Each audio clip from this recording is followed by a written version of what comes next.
ভারতবর্ষের পূর্বতটে অবস্থিত ওড়িশার জগন্নাথ মন্দিরকে পৃথিবীর বৈকুণ্ঠ বলা হয়, যেখানে কলিযুগের সাক্ষাৎ ভগবান জগন্নাথ দেব বড় ভাই বলরাম ও বোন সুভদ্রার সঙ্গে বিরাজ করেন। সনাতন ধর্মের একটি অতি পবিত্র ও ধর্মীয় স্থল হল পুরীর এই জগন্নাথ মন্দির।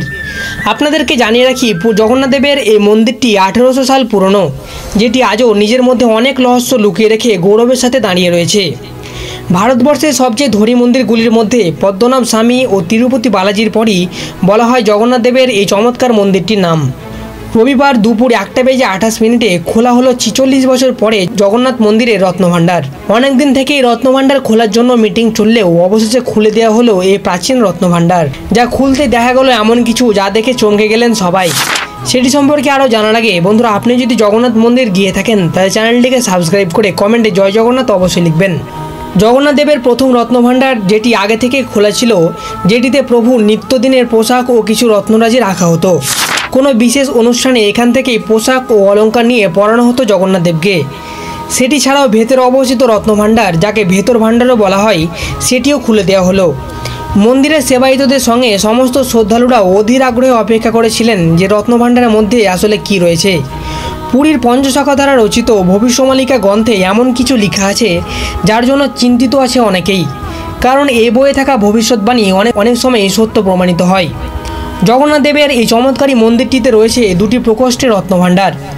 সব কক্ষকে খোলা সম্ভব না হলেও যে কটি কক্ষ খোলা হয়েছে তার মধ্যে যে পরিমাণ ধন সম্পদ পাওয়া গেছে তা দেখে চমকে গেছেন সবাই। মন্দিরের গোপন কক্ষে রয়েছে 7টি ঘর, এমনটাই শোনা যায়, যার মধ্যে 2টি ঘরের তালা খুলতে সক্ষম হয়েছেন কর্মকর্তারা। রত্নভাণ্ডারের রহস্য অধরা থেকে গেলেও যে কক্ষগুলি খোলা হয়েছে সেখান থেকে প্রায় 180 রকমের পাথর দ্বারা সুসজ্জিত স্বর্ণালঙ্কার, তার সঙ্গে 146 রকমের লৌহ অলঙ্কারও পাওয়া গেছে রত্নভাণ্ডারের মধ্যে। সেখানকার ভক্তদের মতে জগন্নাথ দেবের এই রত্নভাণ্ডারে রক্ষা করছেন স্বয়ং কিছু সাপ, যার জন্য ভুবনেশ্বর থেকে সাপুড়িয়াদেরও আনা হয়েছিল। শুনে অবাক হবেন, কিছু বছর আগে রত্নভাণ্ডারের চাবিও খুঁজে পাওয়া যাচ্ছিল না, যার কারণে অনেক প্রশ্ন ও অসুবিধার সম্মুখীন হতে হয়েছিল মন্দিরের সেবায়িতদের। মন্দিরের এই রত্নভাণ্ডারের বৈদুর্যমণি, নীলকণ্ঠমণি সহিত অসংখ্য মূল্যবান রত্ন উপস্থিত আছে বলে দাবি করেন পাণ্ডারা। আপনাদের জানিয়ে রাখি, 1978 সালে শেষবারের মতো অডিট করা হয়েছিল এই রত্নভাণ্ডার। তারপর 2018 সালে রত্নভাণ্ডারকে পুনরায় খোলার চেষ্টা করা হলেও কোনো বিশেষ কারণে মাত্র 40 মিনিটের মধ্যেই সমস্ত অভিযান বন্ধ করে সবাই ভয়ে দৌড়ে পালিয়ে এসেছিলেন।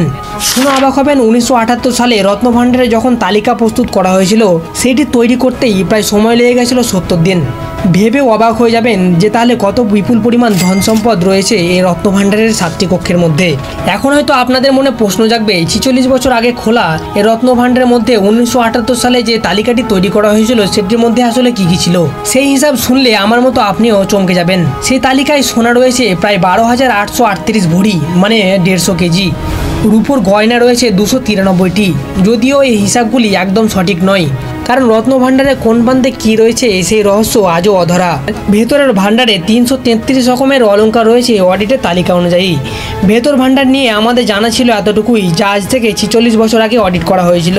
কিন্তু রত্নভাণ্ডারের দরজা খোলার পর এবার 46 বছর পরে বদলে যেতে চলেছে সেই হিসাব।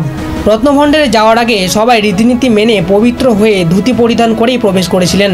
সঙ্গে নিয়ে যাওয়া হয়েছিল এরকম সিন্ধুকগুলিকেও, যাতে করে নিয়ে আসা হবে জগন্নাথ দেবের রত্নরাজি। জগন্নাথ দেবের ভক্তগণ সহ সকলেই অধীর আগ্রহে অপেক্ষা করে রয়েছেন যে এই রত্নভাণ্ডারের রহস্যের উন্মোচন কবে হবে। আর আমরা সত্যিই খুব ভাগ্যবান যে জীবিত অবস্থাতেই আমরা এই ঘটনার সাক্ষী হয়ে থাকবো। বন্ধুরা, কমেন্টে জয় জগন্নাথ অবশ্যই লিখবেন, আর ভিডিওটি কেমন লাগলো কমেন্টে অবশ্যই জানাবেন।